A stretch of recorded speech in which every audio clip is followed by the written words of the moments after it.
वसुदेवसुतं देवं कंसचाणूरमर्दनं देवकी परमानंदं कृष्णं वंदे जगद्गुरु श्री गोपाल कृष्ण। उपस्थित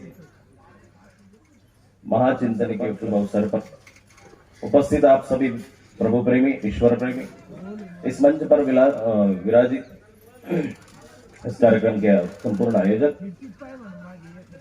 इस तेलंगाना प्रांत में ईश्वर धर्म का संप्रेषण करने वाले, ईश्वर नाम की महिमा किस प्रकार से होनी चाहिए, किस प्रकार से ईश्वर नाम का गुंजन होना चाहिए, इसके लिए अपनी सारी उम्र जिन्होंने गवाई है, ईश्वर धर्म में लगाई है, ऐसे हमारे धर्म के बड़े बुजुर्ग महंत आदरणीय श्री परम पूज्य मसाले बाबा जी, इस महाचिंतनी वटवृक्ष के द्वारा सभी को आच्छादित करने वाले, सभी को प्रेम देने वाले, सभी को ज्ञान की वृष्टि करने वाले, ज्ञान वर्षा में नहलाने वाले और इस महाचिंतनी के नए उपक्रम सृजन के कार्य हेतु इस महाचिंतनी के सृजक मेरे हृदय निष्ठ, हृदय स्थित आदरणीय परम पूज्य पट्टाधिष्ठित अत्यंत प्रातस्मरणीय अध्यात्म नित्य और विगत स्पुर ऐसे हमारे आदरणीय बाबा जी और आप सभी भक्त, सभी प्रभु प्रेमी, श्री कृष्ण प्रेमी भक्तों को दंडवत प्रणाम। नामम तिस्कड़ो, बस इतना ही हमने सुन लिया सर से। अब अगली बार अगर आएंगे तो पूरा भाषण ही उसमें तेलुगु में लिख के आएंगे। आप जब बुलाएंगे उस समय हम प्रयास करेंगे और 2-4 दिनों में तो हम इतना तो समझ ही जाएंगे कि 2-4 शब्द लेके ही जाएंगे।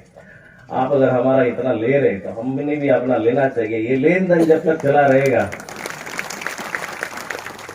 रात में आते ही 2-4 शब्द तो ऐसे ही बोल दिए, अन्नम टप्पू क्या क्या बोलते हैं, आहारम, बढ़िया। सर दिल की कोई भाषा नहीं होती जनाब, दिल की कोई परिभाषा नहीं है। जहां प्यार बसता है, जहां प्रेम बसता है, वहां सारी भाषा आंखों से बोल जाते हैं, सारे चेहरे बोल जाते हैं, सारा तुम्हारा बर्ताव बोल जाता है। कृष्ण हमारे हृदय में ऐसे ही आएगा। कृष्ण के साथ बातचीत करने के लिए तुम्हें वेद शास्त्र उपनिषद पढ़ने की जरूरत नहीं है। कृष्ण के साथ तुम्हारी लगन लगनी चाहिए और जो लगन मीरा की लगी, जो लगन ईश्वर के साथ सुदामा की लगी, जितने भी भक्तों की अब तक लगी है, उस लगन के जैसा तुम चलोगे, उस पथ पर चलोगे, कृष्ण तुम्हारे जीवन में एक दिन अवतरित हो ही जाएगा, समय नहीं लगेगा। उसको लाने के लिए कोई ज्यादा प्रयास करने की जरूरत नहीं है। वैसे जटिलता का विषय मेरा दोपहर का है भगवान कृष्ण का। भगवान कृष्ण का जो शुरुआती दौर है और आखिरी दौर भगवान तक पहुंचने का जो सफर है, उस सफर को आज तक कोई भी भूतकाल नहीं देख सका। आज तक कोई भी भूतकाल कृष्ण को जितना जाना नहीं है, वो सारे अवतारों को जाना होगा कृष्ण लोगों ने, पर कृष्ण को नहीं जाना हुआ। कृष्ण अभी भी अधूरा है। हर किसी ने पकड़ के रखने का प्रयास तो जरूर किया है, पर किसी के पकड़ में नहीं आने वाला एकमेव अवतार कृष्ण है। इसलिए कृष्ण का जानने का जिसने भी प्रयास किया वो संपूर्णता की ओर अपने आप चला जाएगा, अपने आप चला जाएगा। ये सबसे बड़ी उसकी जीवन की प्राप्ति होगी, ये सबसे बड़ी उसकी जीवन की अचीवमेंट होगी, ये सबसे बड़ी उसकी तसल्ली उसके जीवन में आ जाएगी। इसलिए अभी मैंने जैसे आपको बोला कि दंडवत प्रणाम, ये दंडवत प्रणाम की बड़ी महत्ता है। आपने वो दंडवत शब्द बोलने की बजाय दंड प्रणाम बोल दिया। दोनों शब्द बड़ा मायना रखता है। दोनों शब्द बड़े अच्छे तरीके से पेश करेंगे तो पता लग जाएगा कि दंड प्रणाम में क्या लिखा हुआ है, दंडवत प्रणाम में क्या लिखा हुआ है। इसके लिए आपको महाभारत की ओर ले जाऊंगा। महाभारत में जाइए और युद्ध की शिष्टाई करने के पश्चात कृष्ण अपने महल में आ गए और आने के पश्चात अर्जुन भी युद्ध के लिए कृष्ण को मांगने के लिए आता है, दुर्योधन भी कृष्ण को मांगने के लिए आता है। बड़ा मधुर प्रसंग है।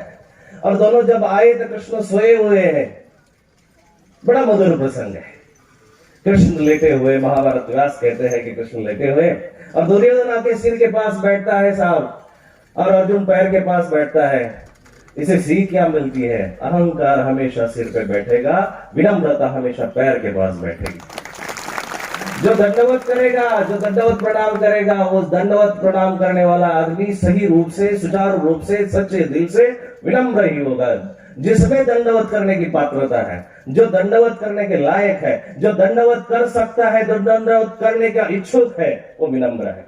विनम्रता का सबसे बड़ा सूचक है कि दंडवत प्रणाम। नहीं तो हमारा दंडवत हाय की तरफ सर ने अभी बोला, हाय हेलो की तरह दंडवत होता है। ये दंडवत की परिभाषा नहीं, ये दंडवत की चेष्टा है, ये दंडवत की मस्करी है, ये दंडवत का लाफिंग स्टाइल है, ये दंडवत नहीं है।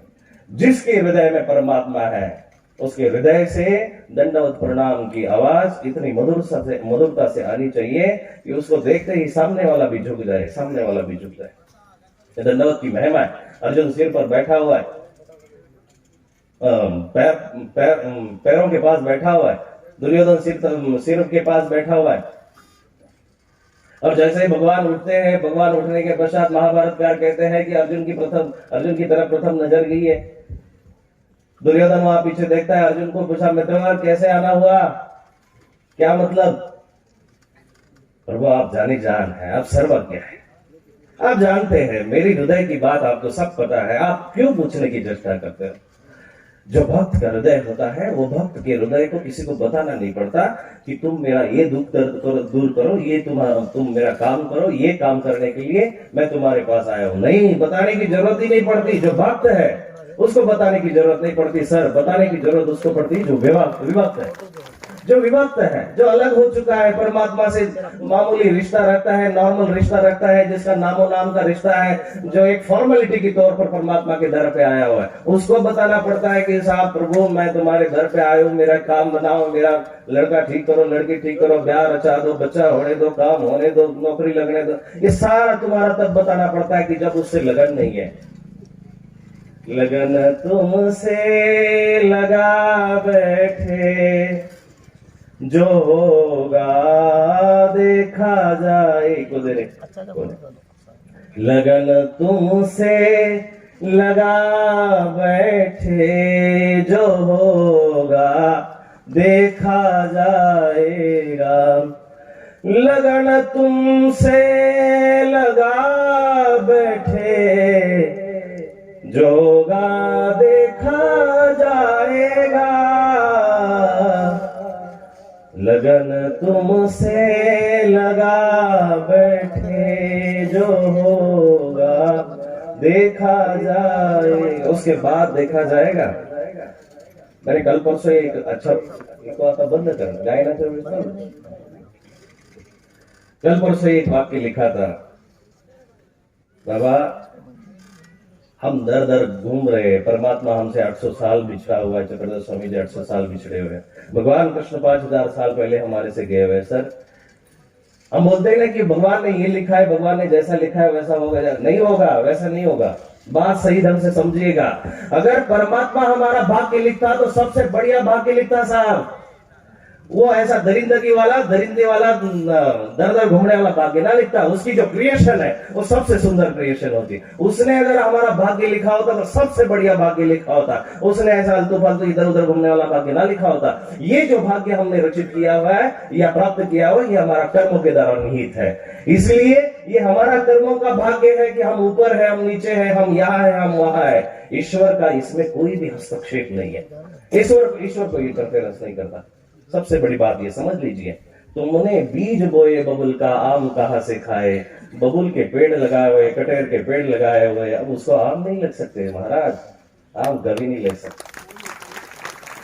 जिंदगी ऐसी है। जीवन की परिभाषा जब आप समझोगे, अर्जुन ने जीवन की परिभाषा समझी हुई है, इसलिए अर्जुन पैरों के पास, ईश्वर के चरणों के पास बैठा हुआ है। परमात्मा उठते हैं, अर्जुन की तरफ देखते हैं, अर्जुन कहता है कि महाराज नमस्तुभ्यम। ईश्वर को नमस्कार करना चाहिए, परमात्मा के पास नीचे की तरफ बैठना चाहिए। कहाँ उठना है, कहाँ बैठना है, कैसा उठना चाहिए, कैसा बैठना चाहिए, गीता ने बड़े अच्छे तरीके से बताया हुआ है। शुचोदेशम प्रतिष्ठाप्य स्थिरम आसनम आत्मना। स्थिर आसन होना चाहिए, कुर्सी पे हिलता हुलता आसन नहीं होना चाहिए। स्मरण करने के लिए, जाप करने के लिए ऐसे सोफे पे बैठे हुए, जहाँ सोए वही उठे वही परमात्मा नहीं। शुचोदेशे प्रतिष्ठाप्य, अच्छा आसन होना चाहिए, सुचिरभूत होना चाहिए, और उससे भी बढ़िया तुम्हारा मन सुचिरभूत होना चाहिए। गंगा नहाए कुछ नहीं होगा, दिल नहलाए तो बात बने। दिल को नहलाना जरूरी है, हृदय को सुचिरभूत करना बहुत जरूरी है। क्योंकि प्रेम गलियति सांकरी, जामे दो न समाये, जहां हरि बसे वहां मैं नहीं, जहां मैं बसे वहां हरि नहीं। प्रेम गलियति सांकरी, प्रेम का जो रास्ता है वो बड़ा छोटा है। उस पे या तो कृष्ण आ सकता है या तो तुम्हारा मैं, अहंकार आ सकता है। किसको लाना ये तुम्हारे हाथ में। और कलयुग में देखिए, जब त्रेतायुग सतयुग कृतयुग था, उस कृतयुग में राक्षस का नाम था हिरण्यकश्यप। 6 अक्षर का बड़ा बड़ा नाम था, राक्षस भी बड़ा था। छोटा हो गया, युग नीचे आ गया तो नीचे जैसे त्रेतायुग आ गया, त्रेतायुग में राक्षस का नाम हो गया रावण। 3 अक्षर हो गए, कम हो गए ना। उसके बाद में द्वापर युग आ गया, द्वापर युग में राक्षस का नाम हो गया कंस। घट गया, राक्षस घट गया, छोटा हो गया। कलयुग में सबसे बड़ा राक्षस छोटा हो गया, और वो राक्षस है मैं। कलयुग में सबसे बड़ा राक्षस है अहंकार, तुम्हारा मैं। और हर एक ये बढ़ गया, ये राक्षस ये एक नहीं है। और कोई महाराष्ट्र में नहीं रहता, कोई तेलंगाना में नहीं रहता, ये हर घर में रहता है। और जब तुम्हारे हृदय का राक्षस मरेगा ना साहब, कृष्ण को आना ही पड़ेगा, आना ही पड़ेगा। तुम्हारे हृदय का मंदिर जब बनाओगे, तुम्हारे हृदय में जब तुम सुचिरबोध करोगे, झाड़ू लगाना है तो बाहर बंगले में काम वाली जो है, काम वाला जो है, वो झाड़ू लगा के चला जाएगा, कोई बात नहीं है। घर में झाड़ू लगाना बड़ा आसान है। मन मंदिर में झाड़ू लगाए और उस पे कोई अच्छा आसन बिछाए और उस पे कृष्ण को बुलाए, कृष्ण को दंडवत प्रणाम डाले। ये तुम्हारे जीवन की सबसे बड़ी प्राप्ति है, सबसे बड़ी प्राप्ति है। जिस दिन तुम्हारे अंदर परमात्मा आ जाएगा, वो सबसे बड़ी तुम्हारी जीवन की संपूर्णता है। जीवन तुमने जो बाहरी तौर पर रखा हुआ है, बंगले के तौर पर रखा है, गाड़ियों के तौर पर रखा हुआ है, अच्छी अच्छी साड़ियों के तौर पर रखा है, मेकअप के तौर पर रखा है, ये जीवन नहीं है जनाब। ये खत्म होने वाला जीवन है। ये टेम्पररी लाइफ है। It is all, everything is temporary in the world. सारे जहां में सब कुछ टेम्पररी है, सब कुछ टेम्पररी है। बस एक उसका नाम अनंत है। इन्फिनिटी की ओर अगर जाएंगे तो देखा जाएगा उसके अलावा कोई भी अनंत नहीं है, उसके अलावा कोई भी अनंत नहीं है। और एक तुम्हारी अवस्था होनी चाहिए, हिमालय पे चढ़ने के पश्चात या विमान में, प्लेन में, फ्लाइट में बैठने के पश्चात सारा जहां एक जैसा लगता है, लगता है ना। जब कभी फ्लाइट में बैठोगे तो पता लगेगा कि ऊपर जब जाओगे तो सारा जहां एक जैसा लगेगा।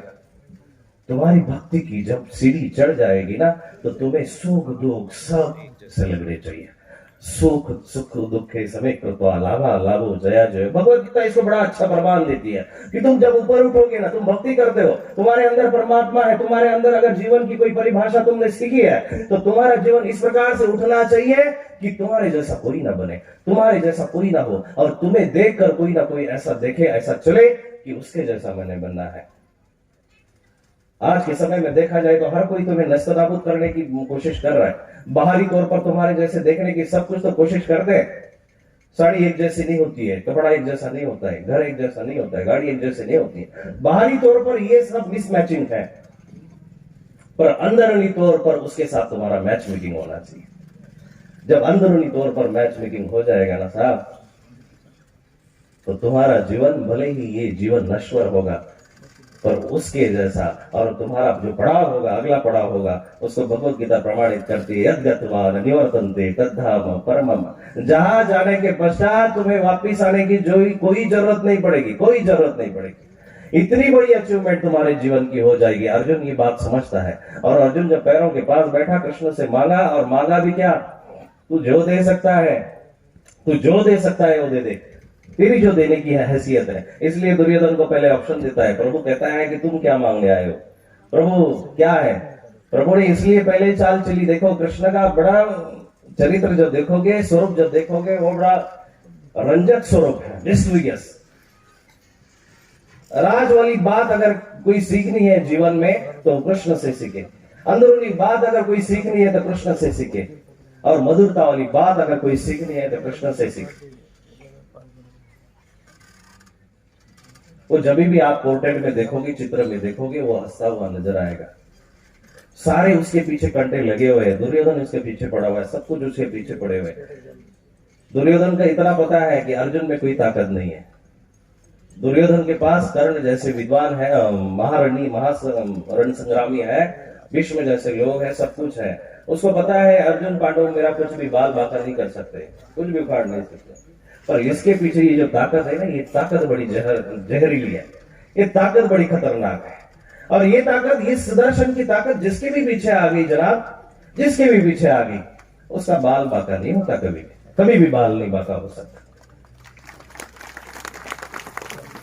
तुम्हारे जीवन की, अब परसों किसी की मर्सिडीज किसी की मर्सिडीज थी, बड़े विद्वान, बड़े अच्छे बिजनेसमैन थे, जीएलए कोई मर्सिडीज का अपग्रेडेड वर्जन था। उसको पूछा कि भाई जी कैसी ये गाड़ी? कहता है इसमें 26 एयर बैग्स है। हमारे साधारण गाड़ियों में 4 होते, किसी में 6 होते, किसी में 8 होते, किसी में 2 होते। कहते 26 एयर बैग है। कहता है इसमें क्या होगा? कहता जब भी कोई हादसा हो जाएगा तो इससे हम बच निकलेंगे। पर एक बात जरूर याद रखिए, तुम जितना भी बचने की कोशिश करोगे ना, उससे आगे के रास्ते उसके पास है, उसके आगे के रास्ते उसके पास है। इसलिए उससे बचने की कोशिश मत करो, उसके समीप जाने की कोशिश करो। और जब तुम समीप जाओगे तब तुम्हारे अंदर परमात्मा को विराजित होना ही पड़ेगा, विराजित होना ही पड़ेगा। अर्जुन ने जब मांगा, ईश्वर से मांगा तो सबसे बढ़िया मांगा। दुनिया का सबसे उत्तम देने वाला जब सामने बैठा हुआ है तो ऐसा साधारण गहरा गहरा नहीं मांगना चाहिए। तुम कूड़ा करकट मांगते हो, तुम प्रपंच मांगते हो, तुम संसार मांगते हो, तुम गरीबी मांगते हो, तुम दरिद्रता मांगते हो, तुम अमीरी मांगते हो, तुम गाड़ी मांगते हो, तुम क्या क्या मांगते हो। तुम्हारा मांगना कभी भी नहीं खत्म होने वाला, कभी भी नहीं खत्म। मांगना है तो ऐसा मांगिए कि जो कभी ना खत्म हो, कभी ना खत्म हो।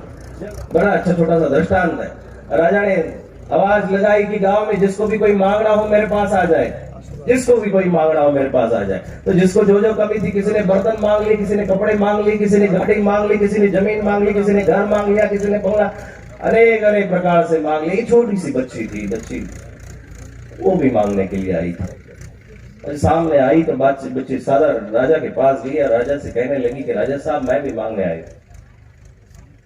राजा कहता बेटा ये सारा प्रदर्शन लगा हुआ है, तुझे जो मांगना है मांग ले, तुझे जो मांगना है मांग ले।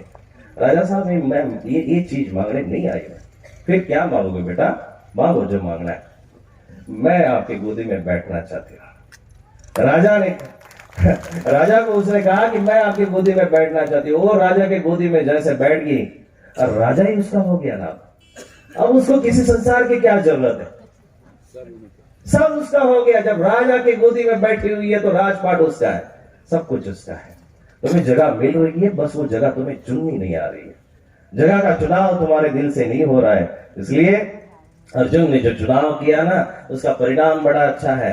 और अर्जुन का चुनाव जो है, सही ढंग से गीता को आप पढ़ेंगे, महाभारत को आप सुनेंगे तो पता लग जाएगा।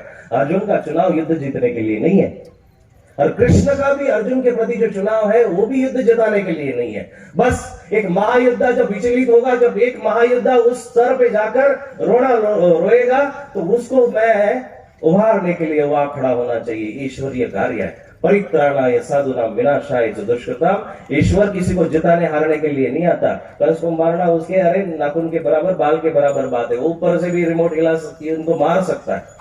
उसने वहां से उनको मारने के लिए अवतार नहीं किया। धर्म संस्थापनार्थाय संभवाम, धर्म की फिर से स्थापना करना चाहिए, करने के लिए, धर्म को फिर से उजागर करने के। और ऐसे हरे हुए अर्जुनों के लिए वो आता है, ऐसे हरे हुए अर्जुनों के लिए आता है। गीता की सबसे बड़ी निर्मिति जो है वो तुम्हारे हमारे लिए है, तुम्हारे हमारे लिए। गीता सिर्फ पुस्तक नहीं है, गीता सिर्फ ग्रंथ नहीं है, गीता जीवन की विद्या है, जीवन की विद्या। इस जीवन विद्या को जिसने भी स्वीकार किया वो फिर आखिर पे जाके वो उसको पता लग जाता है ईश्वर की परिभाषा क्या है, ईश्वर की परिभाषा क्या है। देखो जगत में सबसे बड़ी बात यह है, जगत में शांति निर्माण करना बड़ा औखा है, बड़ा मुश्किल दुष्कर कार्य। उद्रेक अगर निर्माण करना हो तो 48 घंटे की बात है। 48 घंटे में अर्जुन हरा हुआ उभर गया और महाभारत का युद्ध जीत गया। किसी को उंगली देना हो ना, 48 मिनट या 2 मिनट भी काफी है, पर किसी को शांत करना है तो बहुत मुश्किल की बात है। इसका उदाहरण दुर्योधन है। भगवान शिष्टाई करने के लिए जाते हैं और ये सारा प्रपंच दुर्योधन का देखकर कृष्ण कहते हैं कि अरे दुर्योधन, तू तो बड़ा बचपन में विद्यावंत था, बड़ा ही नामधारी था, बड़ा ही तू होशियार बंदा था। इतना विद्वान होने के बावजूद भी तू ऐसे धर्म करता है, करता है, 5 गांव भी नहीं दे सकता।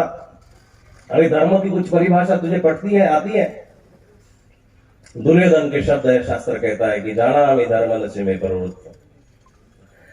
प्रभु मुझे पता है तू योगेश्वर है, तू भगवान है, कृष्ण है, तू सब कुछ है, तू अनंत नायक है, सब कुछ है, पर जाना भी धर्म नच में प्रवृत्ति। मुझे सब धर्म पता है, कैसे किसी के साथ बर्ताव करना चाहिए, कैसा किसी को नहीं खाना चाहिए, किसी को दुश्मनी नहीं करना चाहिए, द्वेष नहीं करना चाहिए, सब पता है। पर जाना भी धर्म नच में प्रवृत्ति, मेरी इच्छा नहीं हो रही है अंदर से। मेरी अंदर से इच्छा ही नहीं हो रही, मैं मंदिर से पास भी गुजर रहा हूँ, मैं मंदिर के पास भी आ रहा हूँ, किसी संत को भी देख रहा हूँ, पर उसकी तरफ देखने की, उसको दान करने की, उसको नमस्कार करने की मेरी इच्छा नहीं हुई। धर्म जानते हुए भी न करना, ये दुर्योधन है। धर्म जानते हुए भी न करना, ये दुर्योधन है। और प्रभु कहते हैं कि अरे तू पाप भी तो जानता है, किसी को मारने से पाप बढ़ेगा, किसी को मारने से पाप होगा, तो ये भी तो जानता है। कहता जाना भी अधर्म नच में निवृत्ति, मुझे पाप करते हुए शर्म भी आती है, पता भी चलता है, पर नच में निवृत्ति, मैं इसको छोड़ नहीं सकता। ये हमारे अंदर का दुर्योधन मरना चाहिए। और जिस दिन दुर्योधन मर गया, जिस दिन दुर्योधन मर गया, उस दिन तुम्हारे अंदर कृष्ण अपने आप आएंगे, उसको बुलाना नहीं पड़ेगा, उसको बुलाना नहीं पड़ेगा। इसलिए तुम्हारे जीवन में सल्लागार सही ढंग से रखो बरं का बाबांनो. तुमच्या जीवनातला सल्लागार चांगला असला पाहिजे. दुर्योधनाचा सल्लागार शकुनी है. 2 मिनट के लिए उनको भी बता देता, सबको आना चाहिए ना, लाइन में बैठे हुए. तो आमच्या जीवनातला सल्लागार चुकीचा आहे. दुर्योधनाचा सल्लागार शकुनी आहे आणि दुर्योधन वारंवार सल्लागार बदलवतो, वारंवार त्याचा वेळोवेळी सल्लागार बदललेला आहे. आणि दुर्योधनाचा सल्लागार बदलल्यामुळे त्याच्या जीवनामध्ये अपयश आलं. अर्जुनाचा सल्लागार शेवटपर्यंत एकच आहे, शेवटपर्यंत एकच आहे. आखिरी तक कृष्ण का साथ अर्जुन ने छोड़ा नहीं, अर्जुन का साथ कृष्ण ने छोड़ा नहीं. अर्जुन का आखिरी तक सलाहकार कृष्ण है, सलाहकार कृष्ण है. इसलिए अर्जुन के पास जीत है. और व्यास भी आखिर में कहते हैं कि यत्र योगेश्वर कृष्ण यत्र पार्थो धनुर्धर, जहां जहां कृष्ण है. ठीक है, वेळ झाले बाबा सांगा.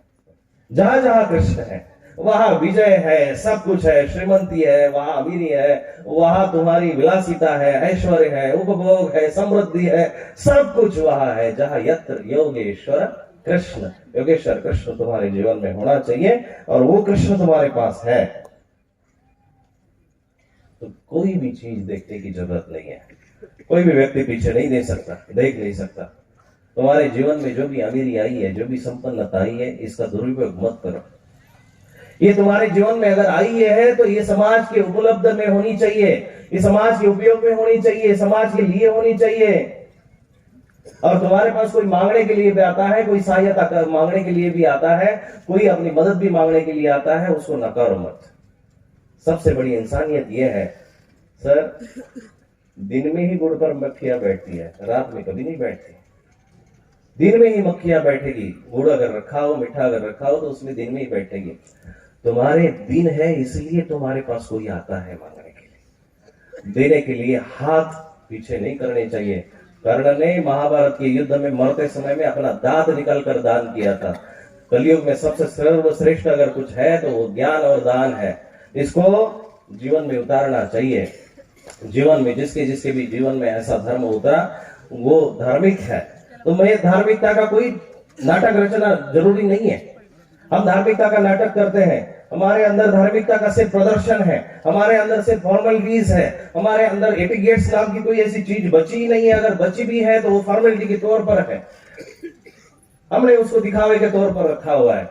धर्म दिखावे वाली बात नहीं है. तुम्हारा सड़ा गला शरीर भी भगवान स्वीकार कर सकता है. इसके लिए प्रमाण गीता कहती है अभिचेत सु दुराचारो भजते मामन. दुराचारी से भी दुराचारी अगर मुझे बचता है तो मैं उसकी सेवा स्वीकार करता हूँ. बाहरी तौर पर एटिकेट्स और बाहरी तौर पर फॉर्मेलिटीज में मत पड़िए.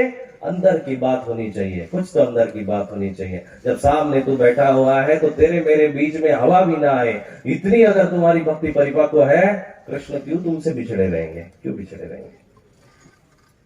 ऐसी परिपक्व भक्ति करने के लिए तुम्हें ऊपर जाना पड़ेगा, ऊपर जाना पड़ेगा. गृहस्थ धर्म मिला हुआ है ना, ये भी तुम्हारे अंदर की सबसे बड़ी खासियत है. बहुत से लोग धर्म को कोसते हैं, गृहस्थ धर्म को कोसते हैं कि गृहस्थ धर्म ऐसा है, पाप है, ऐसा है. गृहस्थ धर्म की सबसे बड़ी खासियत साहब एक है कि गृहस्थ धर्म के ऊपर ही इन चारों वर्णों की नींव खड़ी है. चारों वर्णों की इमारत अगर देखी जाए, बिल्डिंग अगर देखी जाए, तुम्हारे वानप्रस्थ की, संन्यास आश्रम की, वो सारी गृहस्थ धर्म के ऊपर खड़ी है.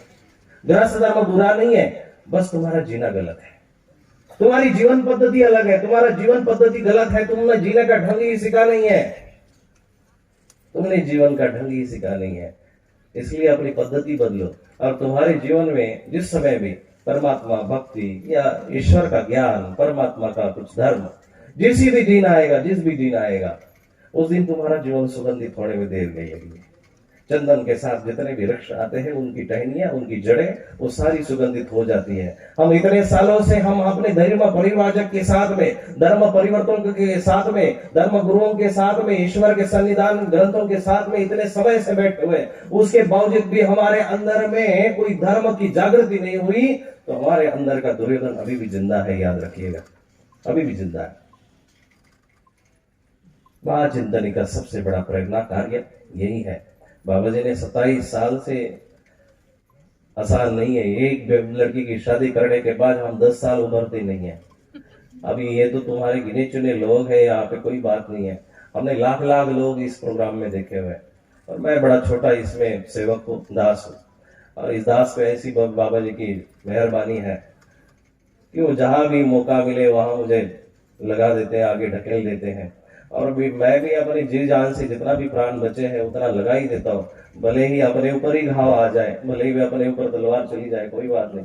धर्म का कार्य बाबा जी ने जो शुरू किया है, इसको हमने गुजराती समाज में भी देख लिया, पंजाबी समाज में भी देख लिया, इसको हमने महाराष्ट्र में सारी जगह देख लिया, इसको हमने तेलंगाना में देख लिया। प्रादेशिक बात भले ही अलग तौर पर हो, प्रादेशिक बात भले ही अलग तौर पर हो, पर इंसान तो एक ही है। इंसान तो ऊपर से नीचे तक एक है। तुम्हारे अंदर जिस दिन दुर्योधन राक्षस जिंदा है वो दुर्योधन है, जिस दिन मनुष्य जिंदा है वो अर्जुन है, और मनुष्यता के ऊपर तुम जब चले गए तो तुम्हारे अंदर कृष्ण का पदार्पण हुआ, तुम्हारे अंदर का कृष्ण जिंदा, समझ लेना चाहिए। महाचिंतनी ने ऐसे बहुत से लोगों को आगे तो ढकेल तो दिया है धर्म में, पर महाचिंतनी ने जीवन विद्या भी सिखाई है, जीवन विद्या सिखाई है। इस जीवन विद्या को तुमने सारों ने अपनाना चाहिए। आप लोग जब इस जीवन विद्या को समझोगे, और ईश्वर का ज्ञान जिस भी व्यक्ति में आ जाता है ना, जिस भी व्यक्ति में, टॉयलेट में जितनी मर्जी गंदी बदबू हो, जितनी मर्जी गंदी बदबू हो, बस एक ऑर्डर लगाने की देरी है। हॉल में जितनी मर्जी गंदी बदबू फैली हो, बस एक अगरबत्ती जलाओ, गंदगी तुम्हारे से हटेगी नहीं। गंदगी हटाने का प्रयास भी मत करो, पाप तुम्हारे से छुपेगा नहीं, कभी कभी नहीं छूट सकता पाप। पापात्मा पाप संभव, पाप ही हमारे से संभावना है, पाप कभी नहीं छूटेगा।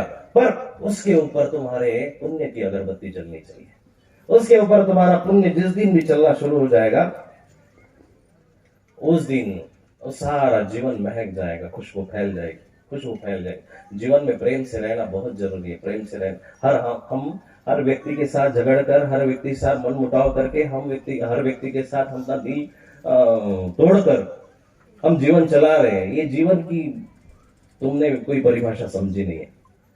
जीवन जीने का ढंग ही हमें आया नहीं है। जीवन जीने का ढंग अगर सीखना है तो गीता सीखी है। दोपहर के सत्र में मैं कुछ बताऊंगा जीवन जीने की कला, जो कृष्ण से सीखनी चाहिए। कृष्ण तुम्हें गीता तो 48 मिनट में बता के चल चुका है, पर उसने सारा जीवन अगर देखा तो उसके ऊपर महाभारत रची गई है। उसके जीवन के ऊपर महाभारत है, उसके तत्व ज्ञान के ऊपर इतना सा ग्रंथ है। उसका तत्व ज्ञान बड़ा छोटा है, पर उसके चलने बोलने की जो भाषा है, परिभाषा है, वो हमने सीखनी चाहिए। इसलिए मेरे पीछे बोलिएगा, बाबा जी ने मुझे आज्ञा दी है। अधरम मधुरम वदनम मधुरम, अधरम नयनम मधुरम हसितम मधुरम,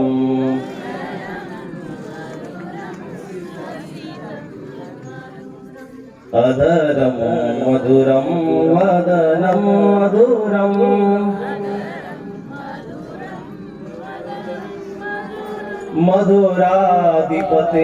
मधुराधिपतेरखिलं मधुरम,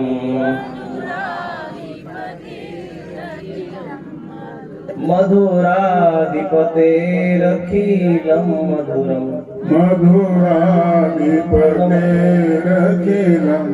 मधुरम। बाला मधुरा गोपी मधुरा, बाला मधुरा गोपी मधुरा, यमुना मधुरा वीची मधुरा, यमुना मधुरा वीची मधुरा, असितं मधुरम वसितम मधुरम हसितं मधुरं वसितं मधुरं मधुराधिपतेरखिलं मधुरम मधुराधिपतेरखिलं मधुरम् कबीरा कबीरा क्या कहे कबीरा कबीरा क्या कहे जा जमुना के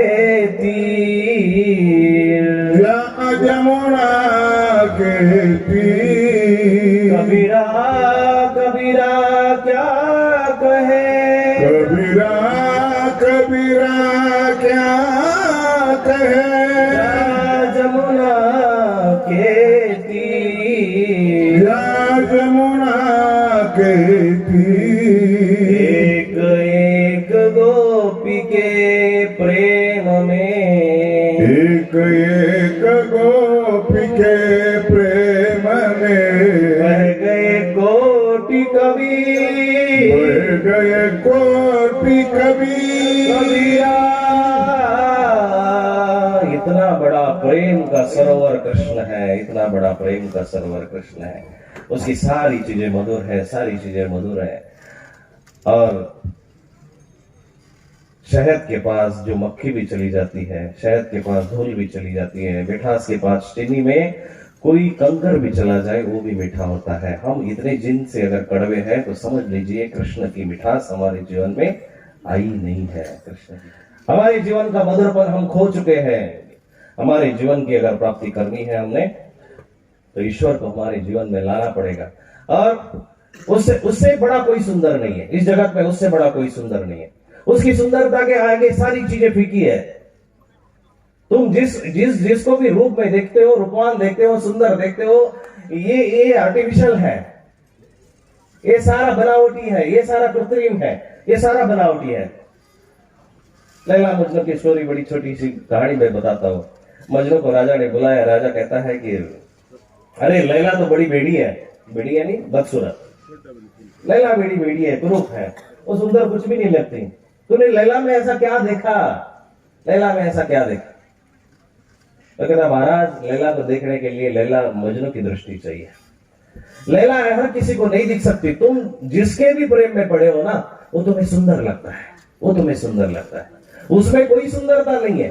सांसारिक रूप से अगर देखा जाए तो उसमें कोई सुंदरता नहीं है। तुम्हारी पत्नी ही सुंदर नहीं है, तुम्हारा पति भी सुंदर नहीं है। तुम उसके साथ अटैच हो, जुड़े हो, इसलिए वो तुम्हें सुंदर लगता है। जब तुम्हारा अलग होना शुरू हो जाएगा, डिसअटैचमेंट शुरू हो जाएगी, जब तुम बिखर जाओगे तो उसके जैसा बुरा कोई व्यक्ति दिखेगा नहीं संसार में।